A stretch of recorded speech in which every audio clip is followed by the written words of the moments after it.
Aujourd'hui, le grand bonheur et l'immense joie de recevoir une personne qui est très, très spéciale à mes yeux, puis qui est aussi très, très spéciale dans mon parcours. Il s'agit de ma coach d'écriture, Mélanie Rey. Donc, bonjour Mélanie! Bonjour Émilie. Et en fait, il faut que vous sachiez là, que sans Mélanie, honnêtement, mon tout premier livre avancé sans s'épuiser n'existerait probablement pas. Parce que grâce à elle, elle m'a vraiment aidé à transformer mes idées qui étaient très parfois floues en un vrai manuscrit.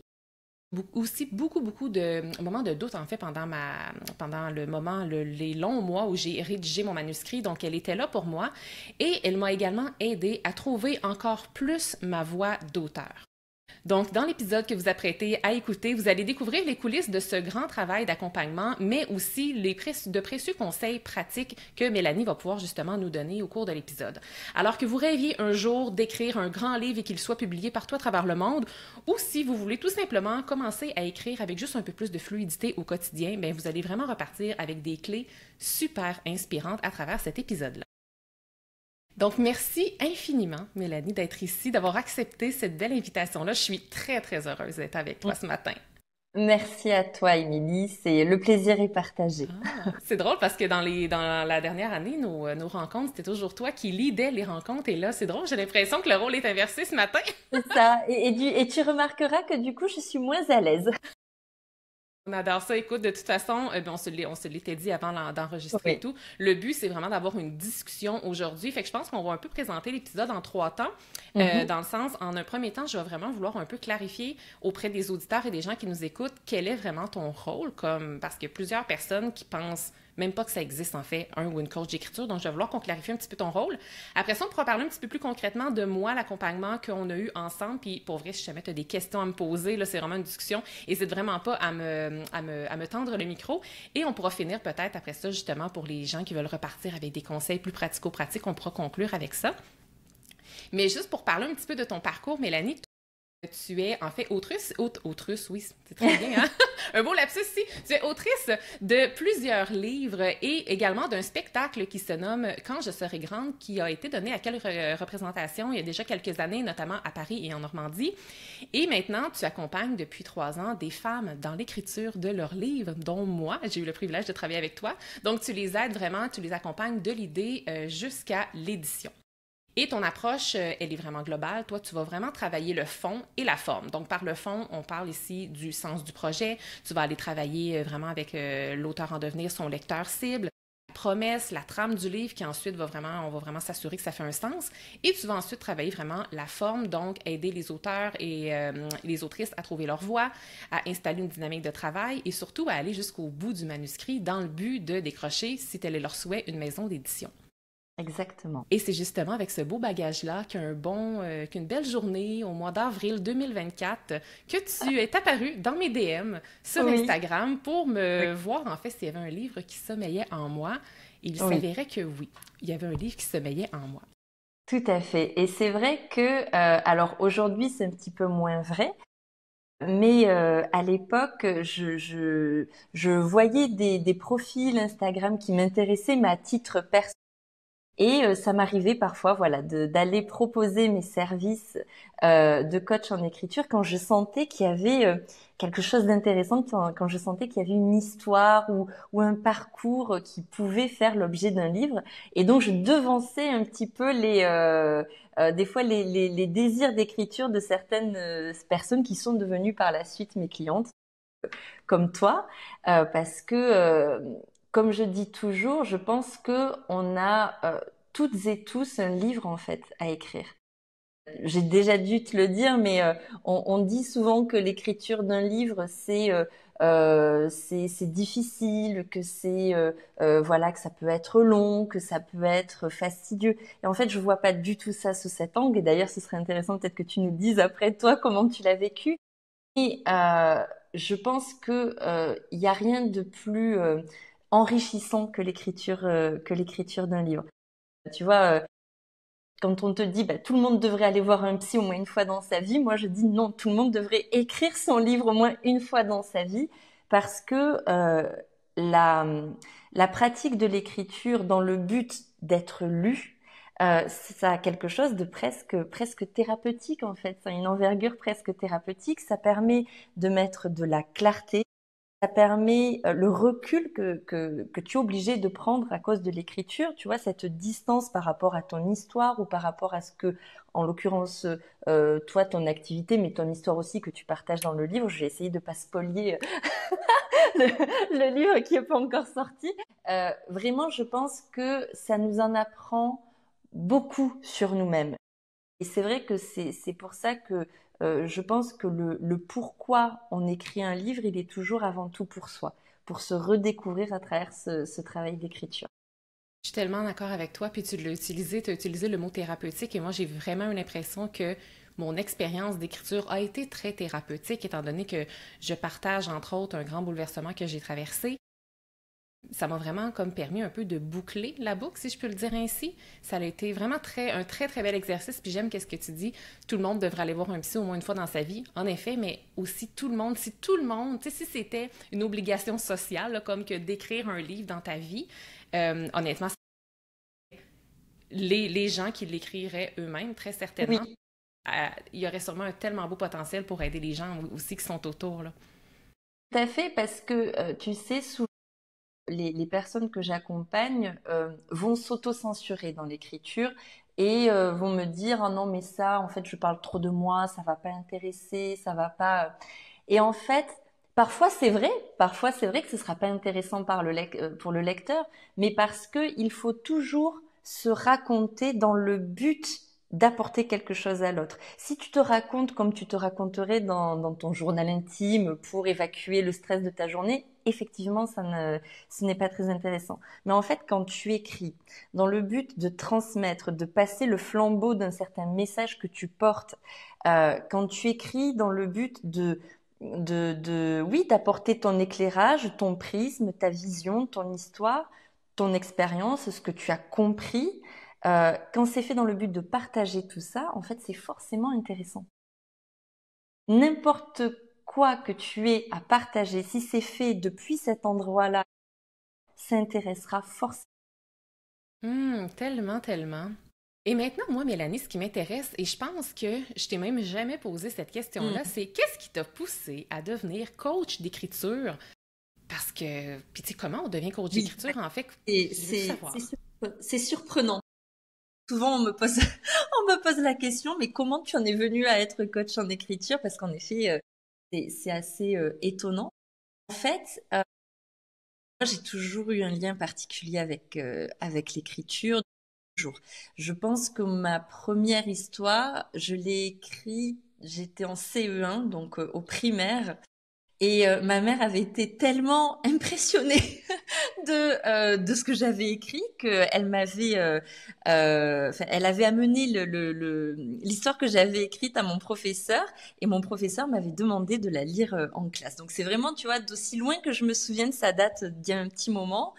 Et que ce soit l'écriture ou même le théâtre, puisque comme tu le disais tout à l'heure, j'ai aussi écrit un spectacle. C'est vraiment un lien que j'ai avec l'écriture depuis toujours. Je pense que mon approche actuelle, tu vois ce que je te disais tout à l'heure, le côté thérapeutique, et peut-être on en parlera plus dans le détail tout à l'heure, ma façon d'accompagner, puisqu'en fait on parle pas vraiment que d'écriture en général quand on travaille avec moi.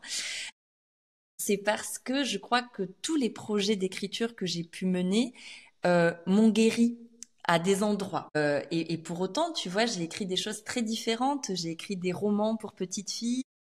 J'ai écrit un spectacle qui s'appelle donc Quand je serai grande, mais qui traite en fait de la place que le pitch, pour faire vite, le pitch du spectacle, c'était on a beau avoir checké tous les trucs de grande sur la liste de sa vie, on se réveille à 35 ans et on se rend compte que en fait on se sent toujours aussi petite. Et finalement tout l'enjeu du spectacle, c'était de savoir qu'est-ce que c'est les ingrédients qu'il faut mettre dans la soupe pour bien grandir et enfin avoir sa place et se sentir grande. Et en fait, quand j'ai écrit ce spectacle, c'est parce que ça répondait, ça faisait écho à quelque chose que je vivais moi ou que j'avais vécu. Et je crois que en écrivant le spectacle, finalement, j'apportais des réponses à mes propres questions. Et en fait, tous les livres ou tout ce que j'ai pu écrire, ça a été toujours un petit bout de moi qui est venu soit se guérir, soit, sans mauvais jeu de mots de ma part, mais une façon de tourner la page, de clôturer un chapitre, de fermer un moment et voilà, pour repartir sur une feuille blanche. Pour te répondre, voilà, j'avais cette appétence pour l'écriture, j'avais déjà écrit plusieurs livres. Parallèlement, en fait, puisque c'était quelque chose que je faisais à côté, je travaillais dans une grande entreprise dans le domaine de l'optique. Tu vois, rien à voir. Et c'était, voilà, ça faisait partie des trucs de grande sur la liste de ma vie. J'avais, voilà, un job de grande dans lequel le papier, c'était super, mais moi, ça résonnait plus du tout. J'étais plus du tout alignée avec ce que je faisais. C'était pas du tout aucune créativité. J'avais l'impression de pas du tout m'exprimer dans ce que je faisais. Et en fait, j'ai vraiment mis le couvercle sur cette partie de moi pendant des années et des années, et ça revenait me chercher, et j'écoutais pas. Et tu sais, des fois, la vie, elle te murmure des choses pour te faire comprendre, et si tu ne l'écoutes pas, à un moment donné, elle hurle. Et c'est un petit peu ce qui m'est arrivé, elle m'a pas laissé le choix. Et en fait, j'ai fait un burn-out voilà, très très sévère. Et je savais que j'avais plus le choix en fait. J'avais plus le choix que d'écouter cette petite voix. Et en fait, c'est arrivé un petit peu. Il y a eu un concours de circonstances. Une personne publique dont je tairai le nom parce que finalement celle-ci ne sera pas allée au bout de son projet d'écriture. Et un jour, elle était sur Instagram, je la suivais, et un jour, elle dit sur une story, mon histoire, un jour, j'en ferai un livre. Et moi, spontanément, je me souviendrai, j'étais sur la route de mes vacances en voiture, et spontanément, je lui envoie un message en mettant, si vous voulez, je peux vous aider, j'ai écrit des livres, je sais comment on s'y prend, je peux vous aider. Wow! Et elle m'a répondu de suite en me disant, quand est-ce qu'on se voit? Et là, je me suis dit, mais quelle idée, quelle horreur, pourquoi je lui ai écrit ça? Je me suis sentie hyper mal. Et il se trouve qu'elle vivait enfin voilà, dans une grande ville proche de chez moi. Et on a pu se voir et se revoir. Et en fait, moi, pour préparer ce rendez-vous, j'ai préparé un petit peu comment je pouvais justement l'accompagner dans cette aventure-là. Et en fait, alors elle n'écrira jamais son livre parce que du coup, ça secouait beaucoup de choses de son enfance, donc elle n'a pas voulu aller plus loin. Mais en revanche, en ce qui me concerne, la graine était semée. Je me suis dit, mais bien sûr, c'est ça que je vais faire. Et en fait, ça a été un concours de circonstances. Au début, je l'ai proposé. Petitement, et puis ça a pris de l'ampleur, et puis après j'ai eu voilà j'ai accompagné pas mal de personnalités publiques, notamment dans le domaine de l'influence, et finalement ça répondait pas complètement, c'est-à-dire que j'ai dû aller chercher des personnes comme toi qui avaient vraiment dans leur activité déjà quelque chose qu'elles partageaient, qui portait déjà un message. Et du coup, en tout cas, c'est là où moi j'ai eu envie d'aller. Et c'est pour ça que je t'ai contacté en l'occurrence. Ah, c'est ça l'histoire derrière. Oui, Hey, oui, merci! oui. Ça faisait quelque temps que j'accompagnais des personnes. Et petit à petit, j'ose dire, j'ai osé choisir les personnes avec qui j'avais envie de travailler. C'est beau ça, mais je trouve ça fou l'histoire de la personnalité publique qui dit un jour mon histoire, j'en ferai un livre. Tu sais, Mm, à quel point des fois les pions se placent sur notre chemin c'est et fou. t'aurais pu pas saisir l'opportunité, t'aurais pu juste pas le voir.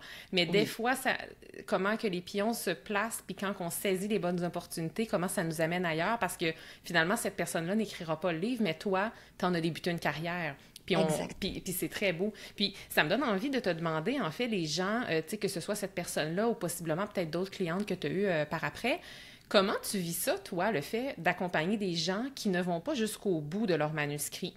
Dans le sens où, euh, parce qu'au final, c'est pas toi qui l'écris, le livre, là, c'est la personne. Puis la personne, au début, elle te contacte avec sans doute de la motivation pour mais par moment, tu sais, tout dépendant, c'est quoi l'objet du message, soit que c'est trop personnel, trop difficile, ou des fois, c'est juste que c'est tellement de travail d'écrire un livre que des fois, il y en a qui ont peut-être juste pas conscience à quel point ça va leur gruger beaucoup de temps et beaucoup d'énergie dans leur horaire. Comment tu vis ça, toi, de ton côté? Les gens qui, finalement, en cours de route, changent d'idée ou décident de mettre ce projet-là en veilleuse? Alors, écoute, c'est vrai que ça a été un vrai sujet pour moi. Moi, je sais ce que c'est que de se lancer dans un projet d'écriture et de pas aller au bout. Je l'ai vécu et je sais OK. pourquoi ça arrive. Mais c'est vrai qu'au début, surtout quand j'accompagnais les personnalités publiques du milieu de l'influence, hein, c'est vraiment particulier. En fait, c'est souvent arrivé qu'elles n'aillent pas au bout parce que je pense qu'il y avait chez elles le fantasme du livre, mais que ça partait pas du bon endroit. C'est-à-dire, ça partait de l'endroit un petit peu de l'ego. Et ça partait pas de l'endroit, ce que j'expliquais un petit peu tout à l'heure. J'ai quelque chose de forte dans mon histoire et dans mon parcours. Je sais que ça a été important pour moi. Je veux que ce soit important pour les autres. Et en fait, c'est vrai qu'au début, c'est hyper frustrant parce que, en plus, mes premiers, voilà, le tout début, tu oses pas vraiment dire. Maintenant, il va falloir se mettre à travailler si tu vas arriver au bout de ton livre. Donc, au début, j'étais plus gentille. Je vous rassure, tout le monde, elle est encore très gentille. Oui, c'est ce que j'allais dire. Non pas que je ne le sois plus maintenant, mais en revanche, ça m'a, moi, obligée à une chose. C'est que si les personnes n'allaient pas au bout de leur livre, moi, je pouvais pas non plus dire, ben voilà, que ma façon d'accompagner fonctionne, puisque quand même, quand on travaille avec moi, l'objectif, c'est d'arriver au bout de l'écriture. Donc, ça m'a obligée, en fait. C'était un mal pour un bien. J'ai mis en place une façon d'accompagner les personnes où il y a peu de chances de ne pas arriver au bout. En tout cas, comme je dis toujours aux personnes, vous vous engagez vis-à-vis de moi pour écrire votre livre, etc. Mais moi, je m'engage vis-à-vis de vous pour vous soutenir. Et comme je dis toujours, vous pouvez très bien avoir un moment, voilà, d'autres choses à faire, un moment où vous allez me dire, Mélanie, je peux pas travailler sur le livre pendant X temps. Et d'ailleurs, vous n'avez même pas besoin de vous justifier. Mais en revanche, faites-moi confiance pour toquer gentiment à votre boîte mail au bout de, voilà, au bout de X semaines pour vous dire, bah, si ton objectif c'est ça, il va falloir qu'on se mette à travailler. Et en fait, je pense que de cette frustration d'en voir certains ou certaines ne pas arriver au bout, est née vraiment la méthode que j'ai mis au point aujourd'hui, où en fait j'ai vraiment découpé l'accompagnement en plusieurs étapes. On passe pas à l'écriture tant que, et tu le sais bien, Oui, je sais tant bien, qu'on c'est n'a long. pas, Mais c'est long ouais, avant qu'on commence à écrire, puis une oui, on chance qu'on travaille. fait ce processus-là avant. Oui, oui, tout à fait. C'est-à-dire que j'ai compris que pourquoi on n'arrive pas au bout, comme je disais tout à l'heure, c'est parce que ça part pas du bon endroit. Donc, on clarifie vraiment le projet avant de se lancer dans l'écriture. On va chercher le pourquoi ce sujet est si important pour toi, pourquoi tu veux l'écrire, pourquoi ça compte de le transmettre, d'en faire un livre. Et en fait, c'est sur cette énergie-là qu'on va surfer le plus longtemps possible pour tenir l'écriture.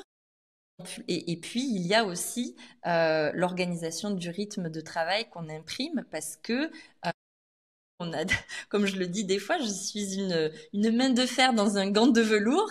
Et du coup, c'est vraiment ça. On ne quitte pas un rendez-vous sans avoir positionné la séance de travail qui. Et quelque part, je pense, c'est toi qui vas pouvoir peut-être me répondre, c'est que ça oblige. Ça oblige quand on sait qu'on a rendez-vous avec moi dans 2 jours, bah en fait, on n'a pas le choix, on écrit. Et Ben même oui, si on n'écrit pas beaucoup, bah c'est pas grave en fait. Et c'est comme ça qu'on avance et qu'on avance jusqu'au bout de l'écriture. mais tellement, puis je veux pas répéter encore toute l'histoire que j'ai racontée dans l'épisode où j'annonçais en fait que j'avais écrit un livre, Ouais. mais je les connais, moi, les techniques anti-procrastination. J'ai une formation, moi, que je vends à des gens sur comment vaincre la procrastination. Je connais Ouais. tout ça, je sais comment bien gérer mon temps, comment me mettre, tu sais, à l'action, mais le livre, là, j'ai essayé par moi-même pendant 1 an, 2 ans, incapable d'y arriver. Et c'est pour ça, justement, que non seulement ton accompagnement est extraordinaire, mais en plus de ça, comme tu le dis, quand on a rendez-vous avec quelqu'un, parce Oui. que moi, je me suis engagée envers toi.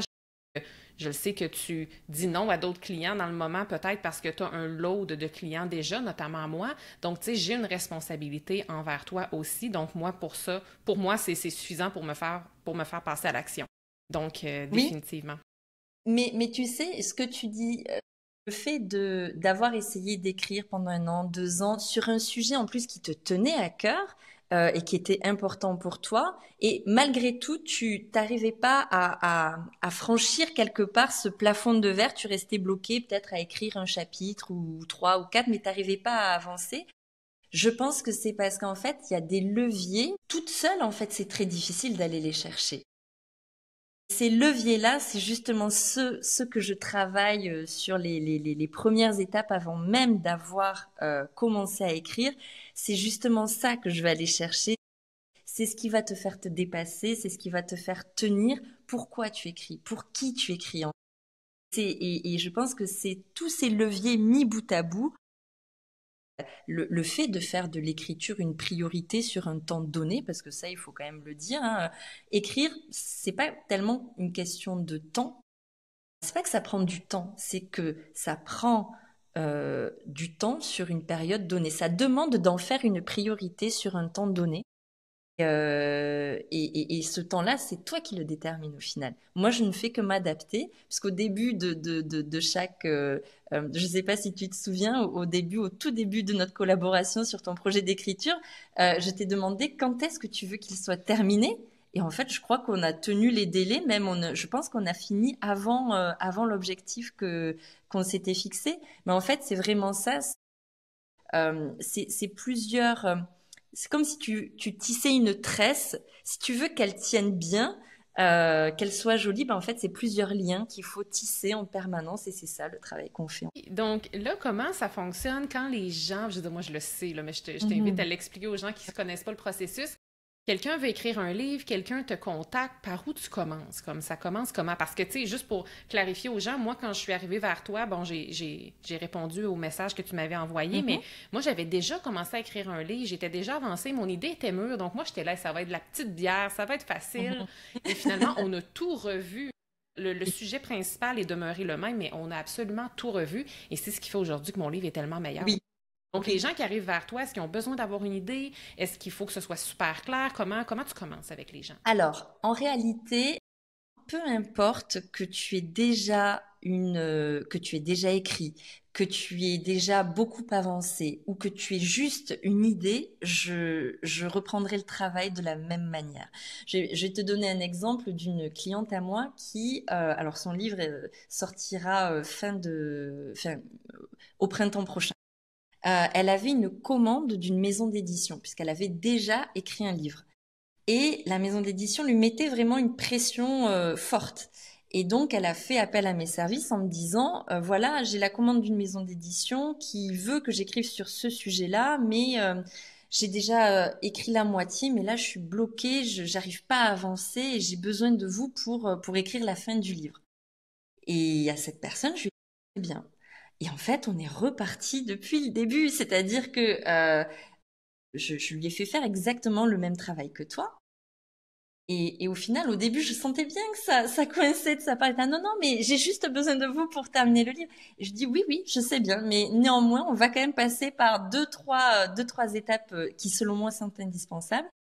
Et au final, elle a changé sa façon d'écrire, mais elle a même changé en fait tout son livre et elle a écrit un livre qui lui ressemblait vraiment. Et en fait, le blocage ne venait pas de son manque d'imagination, il venait qu'elle n'était pas alignée avec son projet. Et en fait, de revenir vraiment à la base, ça lui a permis d'avoir un projet qu'elle pouvait porter, peu importe pour qui, pour quelle maison d'édition, mais en tout cas, elle était alignée avec. Et au final, la maison d'édition a validé son projet et il va sortir.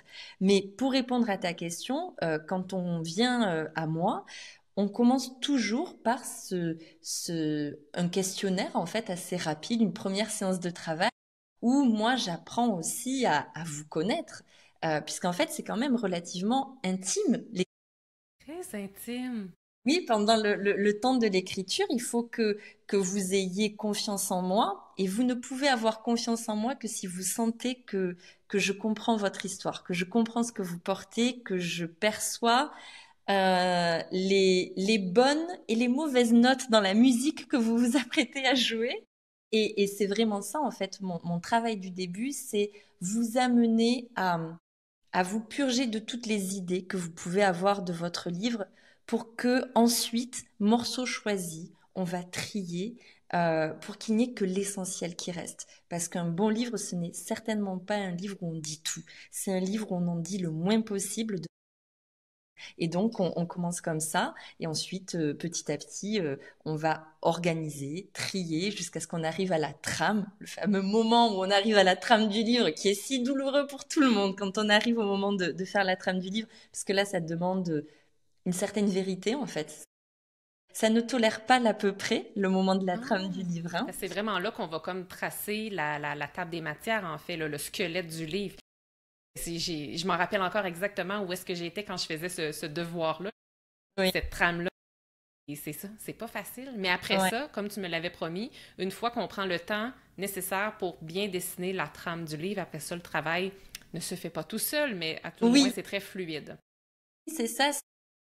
La trame de ton livre te permet d'avoir un cadre dans lequel va pouvoir s'épanouir ta créativité, dans lequel tu vas savoir comment raconter l'histoire. Morceau choisi, qu'est-ce qui est important, pourquoi et pour qui c'est important. Est-ce que c'est important pour toi parce que tu as encore des choses à régler avec cette histoire, ou est-ce que c'est important pour ton lecteur? Est-ce que ça va lui apporter quelque chose? Et en fait, il n'y a que en ayant une trame vraiment solide que tu vas être à l'aise et pouvoir euh, te lâcher en fait dans l'écriture et te faire confiance puisque l'essentiel est déjà posé. Il n'y a plus qu'à dérouler en fait l'histoire ou ce dont tu as envie de nous parler dans ton livre. Puis là, tu as dit quelque chose il y a quelques instants sur lequel je veux rebondir. C'est très puissant et je l'ai vraiment senti cet exercice-là quand on a travaillé ensemble sur le livre Avancer sans s'épuiser. Tu as dit dans un livre, faut pas tout mettre, faut en mettre le moins possible, mais avec le plus de précision possible. Pourquoi faut pas tout mettre? Parce que quand on met tout, c'est qu'il y a un loup. Quand on met tout, en fait, il y a deux axes de lecture à ce que je te dis. Quand tu mets tout en tant qu'autrice, c'est que quelque part, t'as pas digéré. C'est que quelque Oui. part, tu veux prouver. C'est que quelque part, c'est pas descendu au bon endroit et que du coup, c'est toujours pareil en fait. Tu parles depuis le mauvais endroit en toi. Tu parles depuis la revanche, depuis le côté encore, si c'est une histoire personnelle que tu racontes, que tu parles depuis l'endroit qui veut prouver. C'est toujours pareil. Parce qu'en fait, tu sais, on dit souvent, la culture, c'est comme la confiture, moins on en a et plus on l'étale. Mais c'est un petit peu ça, ça l'idée, c'est qu'en fait, quand tu mets tout, quelque part, il y a quelque chose qui va pas, c'est que t'as pas fait le travail avant, qui va permettre à ton lecteur de recevoir l'essentiel de ton message. Et en fait, pourquoi c'est aussi important de pas tout dire et de pas tout mettre dans un livre, c'est parce que pour le lecteur, ce serait indigeste. C'est que lui, il n'a pas forcément besoin de savoir absolument tout. Il a besoin de savoir ce qui va lui être utile pour respecter la promesse de transformation que tu lui fais en écrivant ce livre. C'est si beau ce que tu dis, puis c'est tellement vrai parce que moi, pour les personnes intéressées, en fait, à chaque fois que tu me demandais de couper des portions, comme de recommencer des sections de mon livre, moi, je faisais un copier-coller, je les mettais dans un document Word et je me disais un jour, ça va me servir. Ou ne serait-ce que parce que peut-être des fois, je coupais un gros morceau puis je me Oui, disais, hey, pour pas perdre l'idée, oui, elle oui, va oui. être là. Ça fait peur. Exactement, mais écoute, moi, ce document-là là, de sections coupées, là, il est monté à plus de 20 000 mots. Là. Il y avait à peu près 22 000 mots, donc c'est pas rien. Mais je me rappelle, qu'est-ce que tu me disais? Des fois, tu me disais ça, Émilie, c'est plus ton journal intime. Puis en effet, c'est pas pour rien. Je pense que ça a été tellement thérapeutique pour moi, la rédaction de ce manuscrit-là. Il y avait des choses, des émotions, des événements que j'avais pas fini de processer, que j'ai eu besoin de vivre et de couler sur papier pour justement arriver à boucler la boucle. Et ces sections-là ont été très thérapeutiques pour moi, mais n'avaient peut-être pas leur place justement dans le livre. Puis je me justifiais beaucoup aussi par moments, plus au début. Je pense qu'à un moment donné, j'ai trouvé mon Bien rythme, sûr. mais tu me disais, là, ça, Émilie, t'as pas besoin de justifier. Là. Puis j'étais beaucoup dans la justification, puis on a supprimé ça. Mais c'est Oui. intéressant ce que tu Oui. dis. Parce qu'en fait, je pense que quand on écrit son premier livre, notamment parce que le premier, il y a tellement d'enjeux. On veut servir son histoire, mais on veut aussi servir sa personne. C'est pas rien d'écrire un livre. On veut tout dire parce que dans notre esprit, il y en aura pas mille en fait des livres. La vérité, c'est que beaucoup de mes clients reviennent en fait avec un autre projet derrière parce qu'ils ont aimé l'exercice, etc. Pas tout le monde, hein, bien sûr. Mais en tout cas, c'est vrai que quand on a commencé à goûter à l'écriture, en général, on peut y revenir plus facilement. Mais c'est vrai que pour ce qui est des morceaux que l'on choisit ou pas, oui, c'est cette notion de t'es pas là pour te faire plaisir. T'es pas là pour te faire plaisir, t'es là pour transmettre. En fait, c'est vraiment un acte ultra généreux d'écrire un livre parce que c'est comme si tu prenais tout ce qui t'est arrivé, tout ce que tu as compris, toutes les leçons, les connaissances aussi, parce que il y a enfin voilà, dans les livres, toute ta créativité dans un projet d'écriture au service du lecteur, mais au moment où tu écris, le lecteur, tu sais pas ni qui c'est, ni combien il y en aura. Donc en fait, c'est un acte vraiment d'une générosité. C'est un acte et je pense que c'est aussi un magnifique cadeau pour la confiance en soi. Une fois que tu l'as terminé, quelle montagne, et que tu te retournes et tu te dis, waouh, Oui, c'est moi qui ai fait ça. tellement, tellement. Ouais.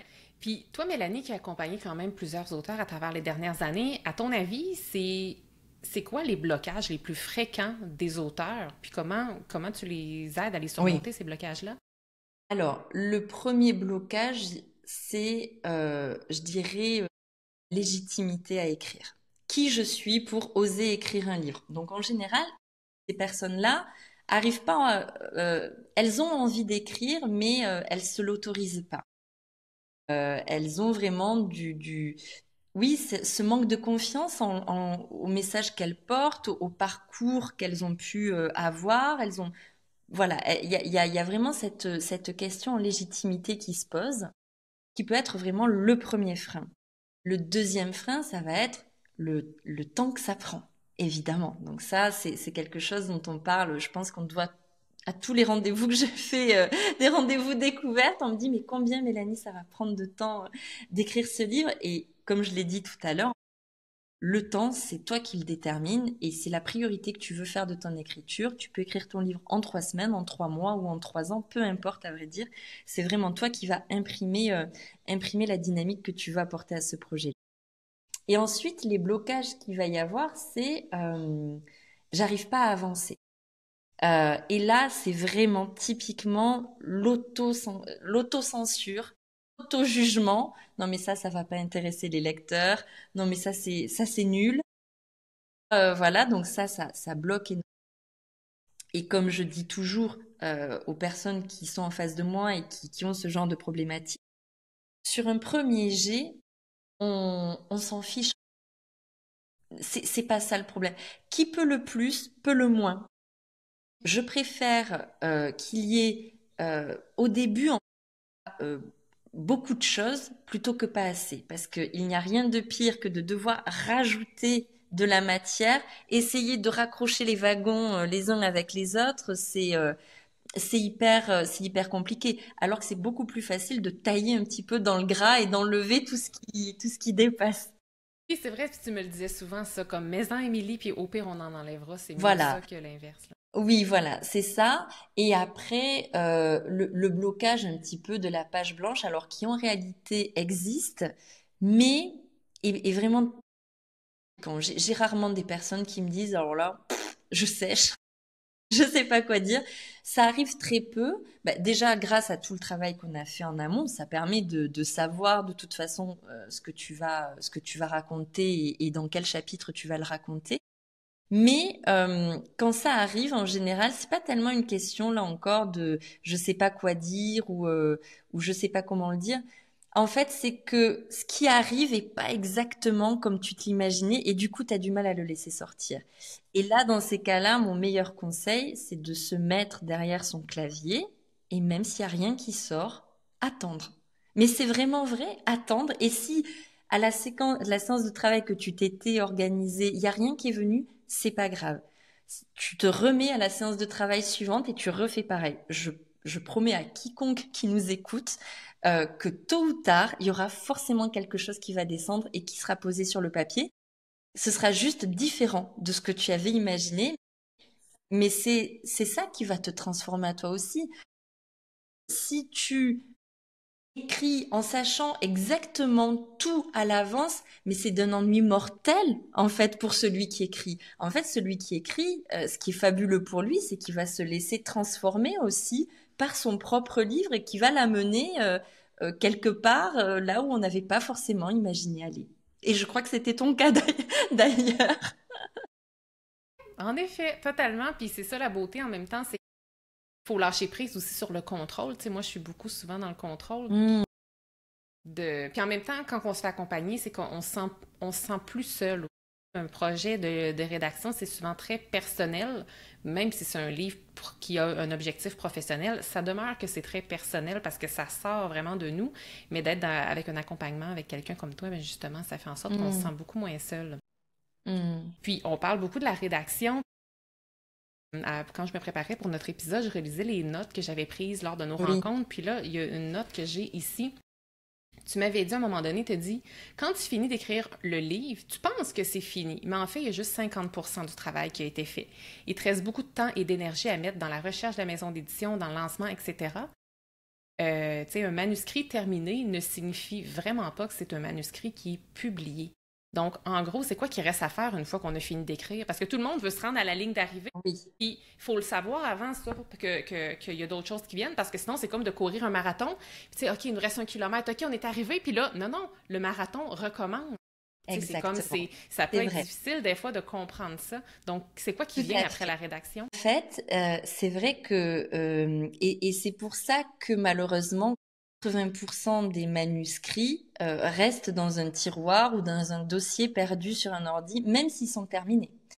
C'est parce qu'en fait, une fois qu'il est terminé, on a accouché de, mais on n'a pas final.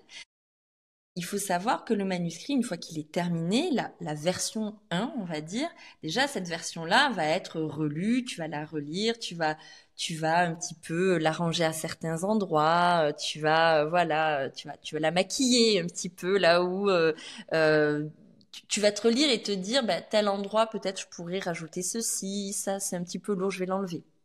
Même si c'est quelque chose évidemment que l'on fait au fur et à mesure, mais quand tu as justement le projet final, tu vas le relire.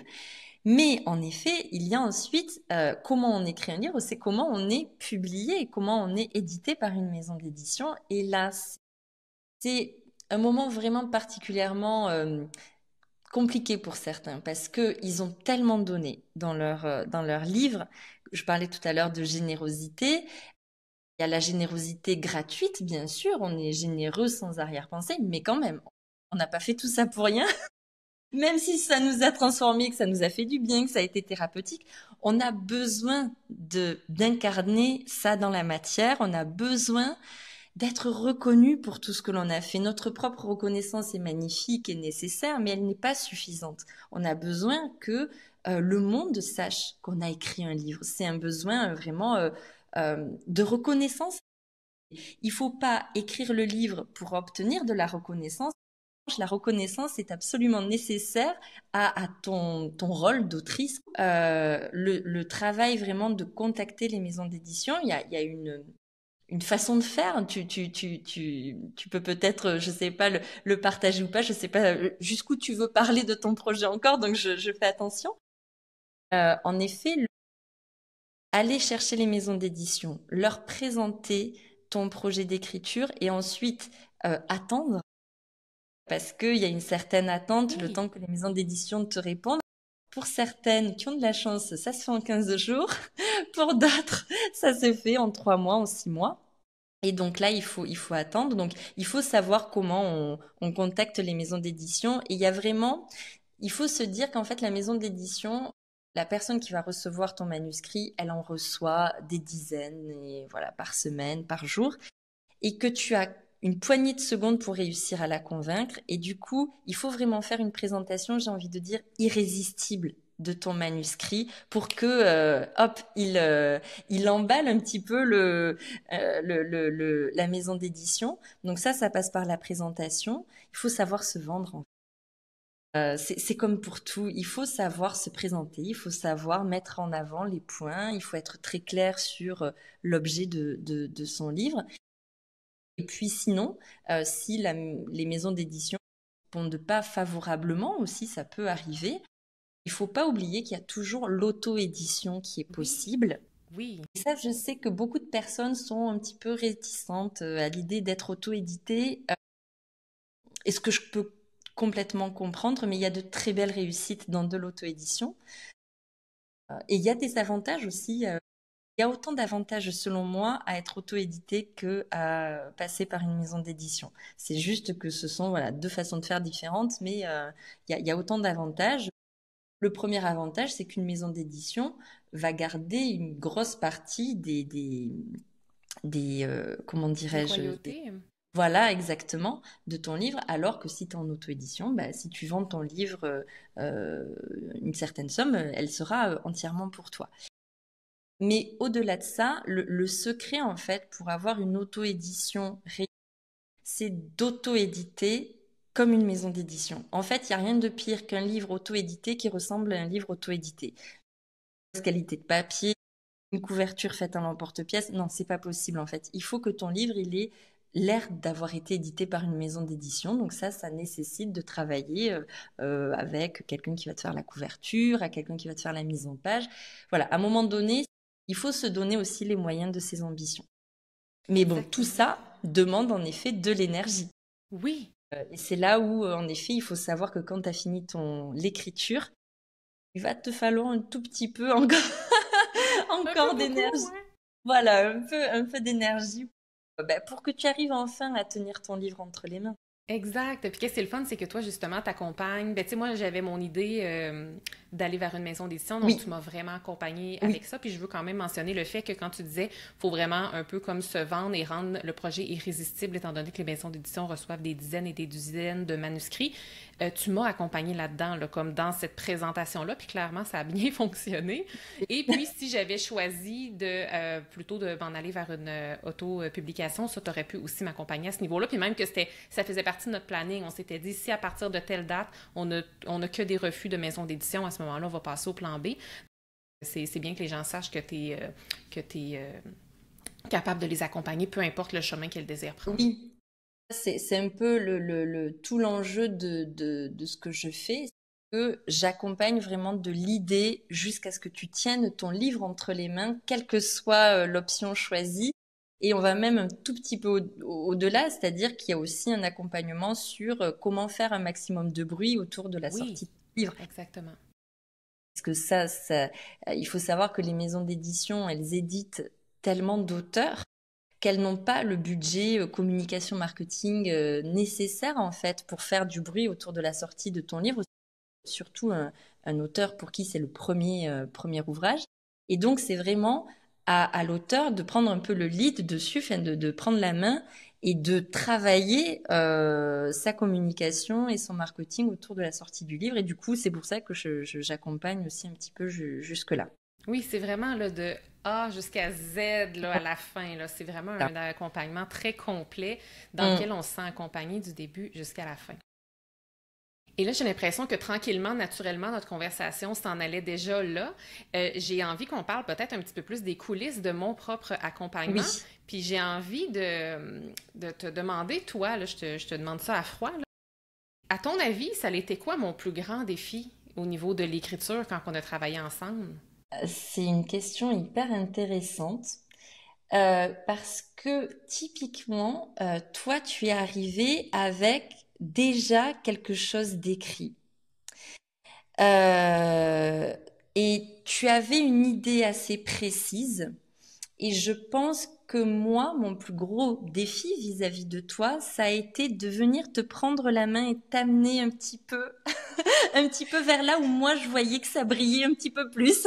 Et je dois avouer qu'il y avait de la résistance de mon côté. Oui, Il y avait de la oui, oui, résistance parce que je le oui, oui, voyais, puis comme tu le disais tantôt, main de fer dans un gant de velours, t'étais vraiment comme ça. Puis je le savais où tu voulais m'amener, puis moi, je voulais comme pas y aller parce que j'étais oui, donc bien convaincue que mon idée tenait la route. Puis finalement, une chance que je suis allée là parce que mon oui, livre n'aurait pas la structure qu'il a aujourd'hui oui. et il serait tellement pas aussi bon. Ouais, ouais, parce que ce que tu as réussi à faire de ce livre, c'est superbe parce que là encore une fois, sans trahir vraiment le projet, mais tu tu as réussi un déroulé très subtil entre ton histoire personnelle et une transmission des leçons que toi-même tu as apprises sur ton chemin. Et c'est vraiment ça qui est intéressant dans le livre de quelqu'un. On n'a pas juste envie de lire l'histoire de quelqu'un, même si elle est très intéressante, mais on a envie aussi de comprendre ce qui se cache derrière, quels étaient les enjeux qui se cachaient derrière ce pourquoi tu as vécu ce que tu as vécu. Et je pense que c'était ça. Si j'ose dire, enfin, c'est pas vraiment un défi, mais en tout cas, moi, je savais que c'était là où, assez vite, j'ai compris que c'était là où il fallait que je tire un petit peu. Mais ton radar a été excellent parce que toi, ça a comme été ton défi par rapport à moi, puis moi, ça a été mon défi aussi par rapport à l'accompagnement. Tu sais, si j'avais à nommer personnellement un plus grand défi, c'est pour ça que j'avais hâte Oui. d'avoir ta réponse. Ouais. C'est la même chose, c'est exactement ça. Puis un peu, c'est un peu le découragement, qui n'en est pas vraiment un, là. C'est comme si je me disais, je recommence en... Oui. Tu sais, parce que moi, ça faisait 5 fois que j'essayais d'écrire un livre. Donc là, j'étais encore recommencé des mots à la poubelle, alors qu'il me semble que l'idée tient la route. Mais après ça, on a tellement fait un grand travail d'introspection parce que tu le disais tantôt quand tu expliquais un peu ton processus, on commence pas à écrire tout de suite. Là, je pense qu'il y a comme 4 étapes qu'on doit franchir avant de commencer à écrire. Puis ces 4 grandes étapes-là, c'est beaucoup de l'introspection. Puis c'est moi qui ai de l'habitude à faire l'introspection. Je me disais, ça va être facile, ça sera pas long, mais c'est pas aussi simple qu'on peut le penser. Non. Fait que j'ai vraiment, vraiment adoré ça. Fait que c'est intéressant de voir qu'on a le même défi, là. Ouais. Et c'est vrai, tu vois, juste pour ce travail d'introspection, je pense qu'il est mais indispensable. Je sais pas ce que tu en penses, toi, qui l'as vécu. Tout ce que je propose dans les étapes d'introspection, à chaque fois, il y a un livret avec des exercices et des voilà, qui a été, enfin voilà, tous les exercices, je les ai pensés en entonnoir justement pour t'amener à vraiment à sortir tout ce que tu as à sortir pour ce projet d'écriture. Et c'est vrai que ce travail d'introspection-là, il est ultra précieux, mais je pense même pour la suite. Et d'ailleurs, tu vois, si j'avais des questions à te poser à Oui, toi, vas-y. c'est vraiment ça. C'est qu'est-ce que tu retiens, toi, de cette aventure de l'écriture du livre? Ce que je retiens dans la globalité, c'est que je le sais que le livre, là, je l'ai même pas entre mes mains, là, encore. Mm. Pour les gens qui nous regardent à l'écran sur la version filmée, j'ai mon Ouais. faux livre que j'ai collé Ah oui? avec de la gommette sur un livre de Mel Robbins. Donc, ça, c'est Ouais. pour me faire des petites photos de contenu. Mais je devrais, là, dans les prochains jours, là, au moment où on enregistre l'épisode, là, je devrais le tenir pour une première fois entre... Mm. Mais je sais que là, globalement, qu'est-ce que je retiens, c'est que je ne serais pas à quelques jours de tenir mon livre entre les mains si on n'avait pas travaillé ensemble. Mm. Puis sinon, c'est beaucoup... Mon livre, ben pour les personnes qui naviguent dans mon univers depuis un bon moment, vous savez, je pense que je suis une femme qui est assez profonde, qui est capable de se montrer vulnérable, qui est... Je pense que je suis quand même dotée d'une belle profondeur, mais c'est comme si, avec toi, on est allé dans les abysses. Dans le sens, je veux pas dire que c'est là, ça peut sembler sombre, là, mais c'est... mais dans le sens où t'as amené, grâce à toi, grâce à l'accompagnement, le livre a une profondeur beaucoup plus profonde que si je ne l'avais écrit seulement, tu sais, si je l'avais écrit en solo toute seule. Et en même temps, tu le disais tantôt, faut pas en mettre trop dans le livre, faut en mettre le moins possible de façon juste. Et ça, j'aurais juste vraiment pas su comment faire ça. Tu sais, là, tu le dis, les gens qui nous écoutent vont sûrement trouver que ça fait du sens, mais concrètement, de le faire, là, j'ai aucune idée comment j'aurais pu faire ça toute seule, parce qu'en même temps, c'est sûr que c'est peut-être un défi supplémentaire parce que c'était une histoire qui est un petit peu plus personnelle.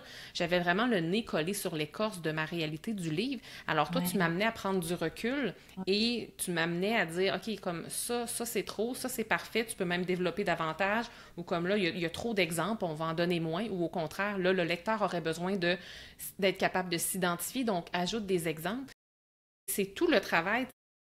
J'ai pas un point précis en lien avec l'accompagnement, mais c'est dans sa globalité parce que c'est tellement complet, puis ça a tellement amené énormément de richesse dans le livre que c'est vraiment dans la globalité. Puis, tu sais, je suis vraiment, vraiment très fière du livre que je mets au monde et je peux assumer à 100% que je ne serais pas aussi fière du contenu si on n'avait pas travaillé ensemble. Parce que oui, je serais fière, là, tu sais, je lance un livre, c'est mon premier livre, mais comme là, des fois, je le relisais puis je me disais, ah, il est vraiment bon. Tu sais, puis je Ouais. dis ça de façon très, très, tu sais, là, ça a l'air bizarre. Je le trouve vraiment bon, mais je le sais, c'est parce qu'on l'a tellement travaillé ensemble, toi et moi, que je suis à l'aise de dire que je le trouve vraiment bon parce que Oui, je le sais le travail qu'il y a eu derrière, alors qu'au début, ça ressemblait pas à ça du tout, ouais. là. Mais je pense que vraiment, tu l'as écrit depuis ton centre. Tu Oui. sais, ce que j'appelle le centre, c'est, je l'ai dit plus tôt, mais tu l'as écrit avec toute ta sincérité et je pense que c'est un peu l'écueil dans lequel on peut tomber quand on écrit seul, en fait, son livre, que c'est pas précis parce qu'en fait, tantôt on est sincère, mais tantôt on est un peu avec notre ego qui nous tire à droite ou à gauche. C'est pas stable tout ça et c'est ce qui fait une écriture et un livre finalement qui est pas stable alors que là je pense que tu es allé dans ta sincérité et dans ton authenticité t'as pas écrit pour je me souviens de magnifiques passages parce que souvent quand je corrige je mets des petits cœurs là où j'ai adoré et je me rappelle d'une fois vraiment où j'avais été mais bluffée par ton écriture parce que je me souvenais que la fois d'avant ça avait été plus compliqué, il y avait eu c'était plus moins évident pour toi. Et là, tu avais écrit un truc, je n'avais rien à dire, j'avais que des cœurs partout sur ce que tu m'avais envoyé, mais parce que je crois que tu allais toucher ta sincérité avec ce livre, tu allais toucher ta vérité, tu allais toucher ta simplicité. Voilà, et c'est ça qui est magnifique en fait. Ce qu'on retient finalement, quand on a écrit un livre, ce qu'on retient, c'est ce que ça nous a fait aussi à nous. Comment on était avant et comment on est après. Je sais pas Mais si c'est toi tu te vrai. sens différente ou pas, mais il y a quelque chose qui bouge quand même à l'intérieur. Vraiment, vraiment, vraiment. Puis, je serais curieuse de savoir, est-ce qu'à un certain moment donné, as-tu un doute par rapport à... T'étudies à un moment donné, je pense elle peut ne pas se rendre au bout de l'écriture ou comme, t'as-tu eu un doute à ce niveau-là?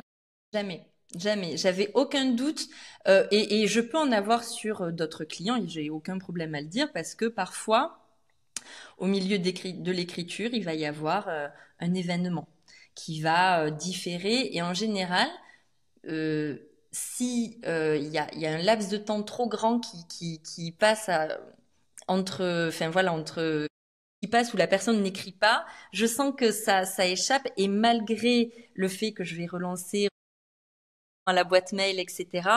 Quand la personne ne veut pas ou arrive pas à avancer, mais pour des raisons qui ne me sont, enfin, que je ne contrôle pas, voilà, ce sont des choses évidemment qui arrivent, mais en ce qui te concerne, je n'avais aucun doute. Je savais que, en fait, je savais que l'histoire que tu partages dans ce livre était quand même bien digérée. Je savais qu'il y avait juste des toutes petites portes à pousser pour aller là où je pensais que c'était intéressant d'aller. Mais non, j'avais pas de doute. Je savais que tu allais aller au bout. Puis en même temps, je posais la question par curiosité parce que je sais pas, moi, ce qui se passait dans ta tête pendant Oui. l'accompagnement. De mon côté, j'ai pas eu ce doute-là non plus. Sauf qu'à un Mm. certain moment donné, l'experte en gestion de temps qui m'habite était très frustrée de me dire à un moment donné, j'ai pas le temps. Parce que tu le disais aussi, tu sais, écrire un livre, c'est un choix de mettre ce projet-là Oui, parce tout que c'est à fait. normalement jamais urgent. Mais c'est pas de mettre ça en priorité pendant juste 2 semaines, là, puis de se dire, OK, Mm. go, c'est de mettre ça en priorité, en tout cas dans mon cas, une très longue période. Puis tu sais, tu le disais, un livre, on peut l'écrire en 3 semaines, en 3 mois, en 3 ans. De mon côté, ça s'est échelonné sur quand même plusieurs mois. Mhm. Donc, c'était pas juste pendant 2 semaines. Donc, Ouais. ça a été challengeant.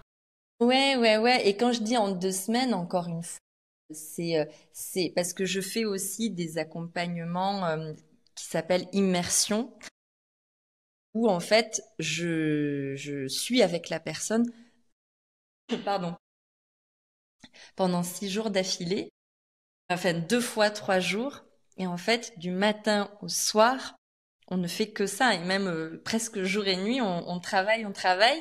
Et là, c'est vraiment du jus de cerveau qui sort, c'est-à-dire que c'est très intense, mais en général, ça arrive, ça m'arrive pas souvent de le faire. C'est quand il y a des commandes de la part des maisons d'édition avec des grosses deadlines, et là, faut y aller. Mais c'est possible. Il faut savoir que c'est possible. Ça existe aussi, mais c'est pas l'exercice que je préfère faire parce que on a évidemment moins le temps de laisser les choses redescendre.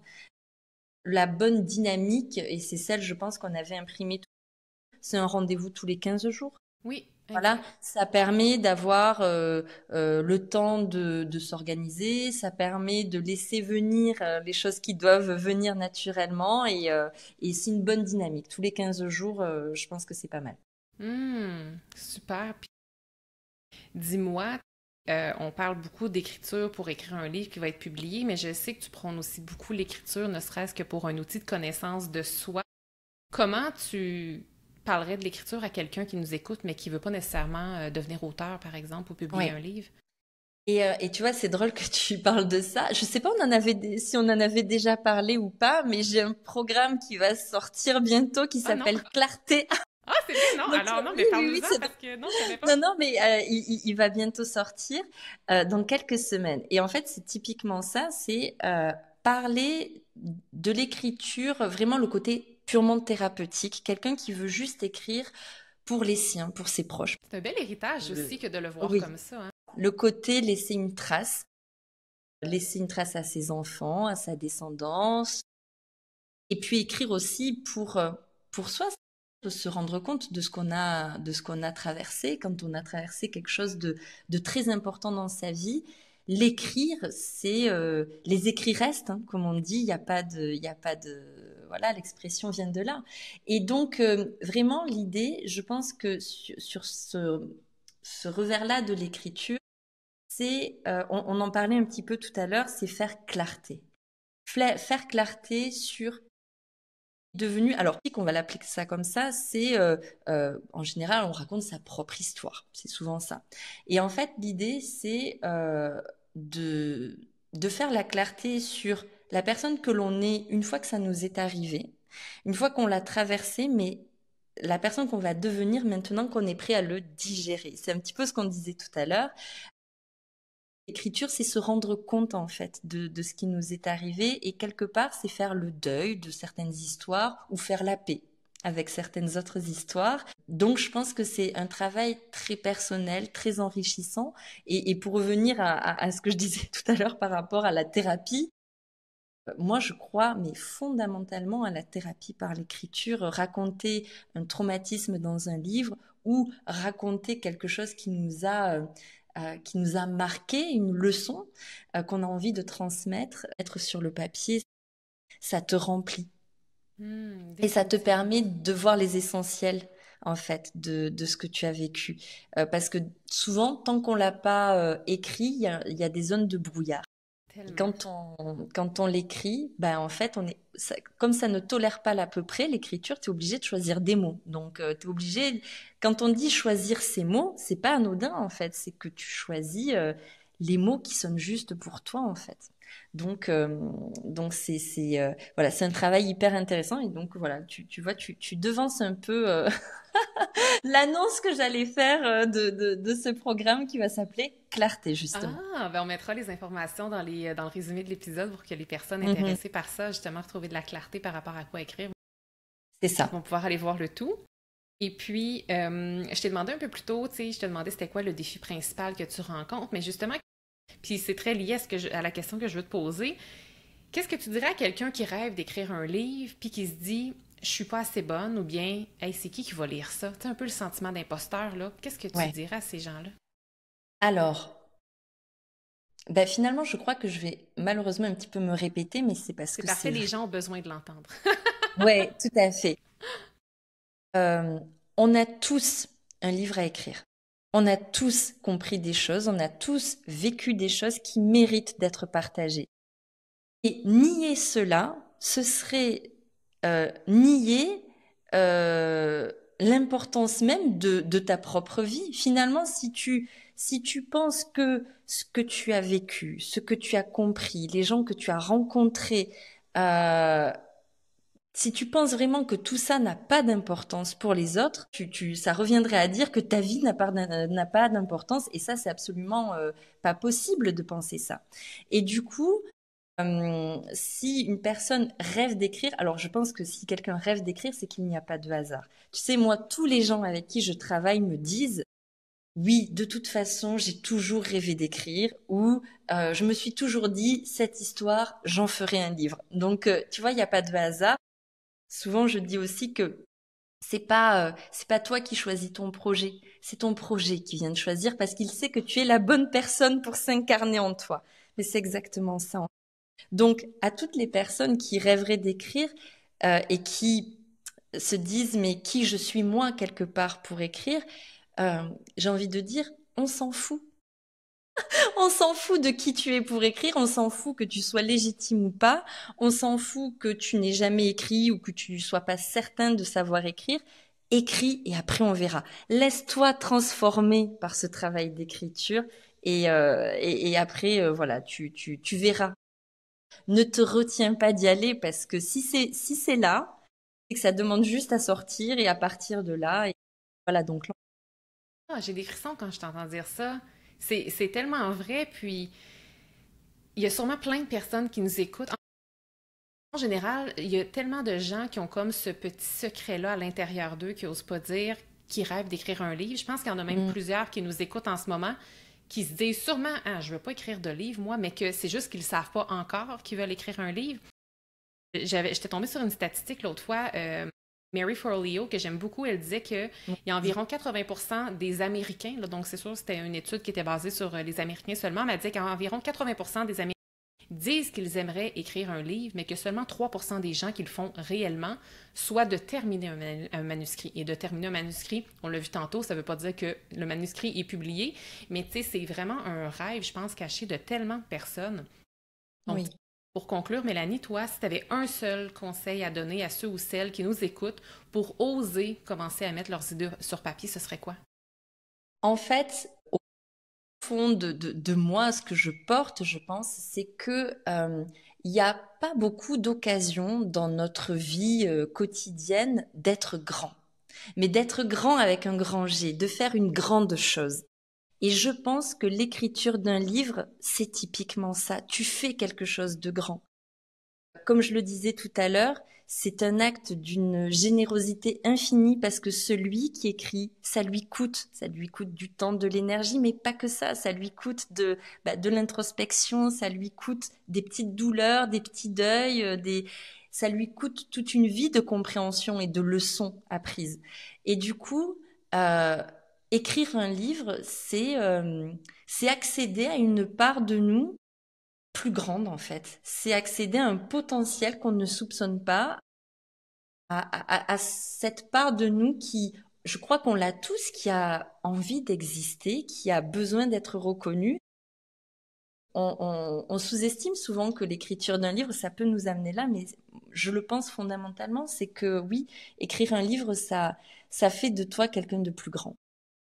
C'est beau. Donc, faut inviter les gens à vraiment oser, oser. Ouais, ouais, tout à fait. Et encore une fois, comme je le dis toujours, on a tous un livre à écrire.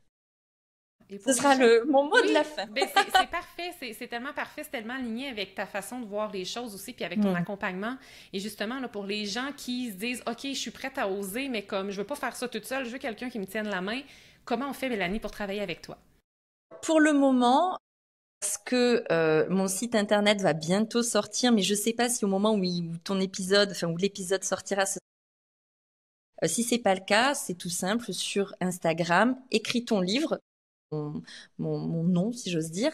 Il y a un lien dans ma bio, c'est le lien Calendly pour pouvoir prendre un rendez-vous, faire un appel découverte.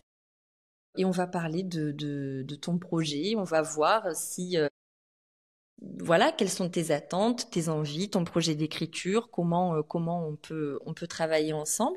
Et ensuite, voilà, on se laisse porter par mes propositions et on voit si ça, voilà, si ça intéresse. Magnifique. Donc, on va s'assurer de mettre les liens tant de ton Instagram que de ton Oui, site web là, qui sera prêt oui, aussi. Et jamais il voilà, n'est pas prêt au moment de sortir, on le mettra un peu plus tard pour que voilà. les gens puissent aller justement découvrir un peu qui tu es, ton univers, ta méthode. Je sais qu'également sur Instagram, tu publies aussi souvent du Oui, contenu avec des petits trucs tout à pratico-pratiques fait. dans lesquels je me reconnais tellement. Oui, je sais. Des fois, je vois tes petits likes, tes commentaires, ça me fait toujours trop plaisir. C'est drôle parce qu'il faut dire que j'ai travaillé avec toi pendant comme un peu plus d'un an avant J'étais d'annoncer à ton ma secret. communauté. C'était mon secret, donc je n'osais pas, moi, liker tes Et oui, publications. je sais. Même si je les consommais, j'avais tellement hâte de commenter, mais j'étais là, comme c'est des gens que je suis dans ma communauté qui la Mais suivent bien aussi, sûr, puis qui voient le bien- commentaire. Fait que ça, tu dois vivre ça parfois avec certaines... tout le temps. Je le vis tout le temps. Je suis le secret de tout le monde. Et C'est plate. des fois, c'est trop frustrant. Et parce que moi aussi, je me retiens de liker et Ben de, oui. parce que voilà, je suis évidemment tenue au secret aussi. Et en effet, donc je ne m'exprime évidemment jamais tant que l'auteur ou l'autrice ne s'est pas exprimé lui-même. Donc en effet, je suis le secret de pas mal de personnes. Ah, alors, à partir de maintenant, si vous allez voir ces publications Instagram, je pense que je les commande toutes maintenant, fièrement et Oui, avec beaucoup de plaisir et beaucoup d'ouverture parce que ce n'est plus un secret. voilà, tout à fait. Et je termine avec une petite question signature, Mélanie, que j'aime beaucoup Ouais. poser à mes invités lorsqu'elles viennent sur le podcast 168 heures. Alors, si je pouvais, moi, comme par magie, t'offrir 168 heures, soit la valeur des heures que nous avons dans une semaine, qu'est-ce que tu ferais avec ça? Ouh là là, bonne question. 38 heures dans une semaine. Ah, tu me poses une vraie colle. Prends le temps? Eh bien, je pense que tu sais, je t'en ai parlé, j'ai écrit un livre cet été et il n'est pas encore sorti que j'ai déjà un autre projet qui pousse. Ah, c'est ça Mais la c'est un réalité projet, des fois, hein? ouais, c'est un projet de spectacle et je pense que si j'avais une semaine complète où je n'étais pas voilà happée par le quotidien, etc., je pense que je travaillerais à ce nouveau projet parce que il déborde. Il ne demande qu'à être incarné dans la matière, donc je pense que je m'en servirai pour ça. Ah, j'adore ça, j'adore ça. Et puis, OK, là, j'ai une autre question. Là, la Oui, planificatrice a une question pour toi. oui, Comment tu gères ça, justement, quand tu es sur le point? Là, on va parler d'un livre parce que c'est vraiment le sujet de l'épisode, mais on pourrait faire allusion à un autre projet. Mettons, là tu es sur le point tu sais, t'as comme fini d'écrire un livre, mais il reste sûrement plein de choses à faire avant qu'il voit le monde. Mais là, tu as déjà un autre livre oui, qui pousse en arrière, tu as un autre projet. oui, Comment tu le gères, ça? Parce que ça serait très facile de dire, je mets de côté le projet A, puis je commence à faire le projet B parce que c'est souvent plus excitant, tu sais, c'est le tout début. à fait. Mais en même temps, si tu fais ça, il y a comme le danger que le projet A, tu sais, tombe à l'eau, tu Ouais. n'aboutisses jamais. Comment tu gères ça, toi? C'est drôle que tu me poses cette question parce que c'est exactement la même chose que quand on me demande, quand mes clients me demandent, est-ce que, parce que là j'ai tellement de choses à dire sur le chapitre 5, mais on en est qu'au chapitre 3, est-ce que tu crois, Mélanie, que je peux écrire déjà le chapitre 5 parce que j'ai peur? Non.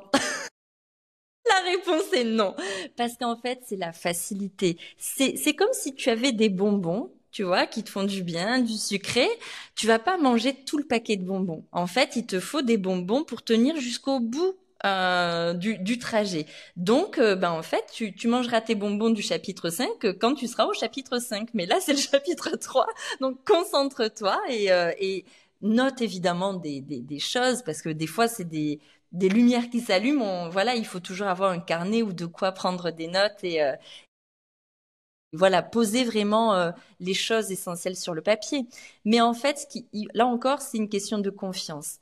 Et confiance dans ton idée. Si c'est venu te chercher une fois, ça ne va pas partir. Tu auras toujours le même feu. Il sera même encore plus fort si tu l'as un petit peu retenu, si tu l'as un Oui. peu contraint.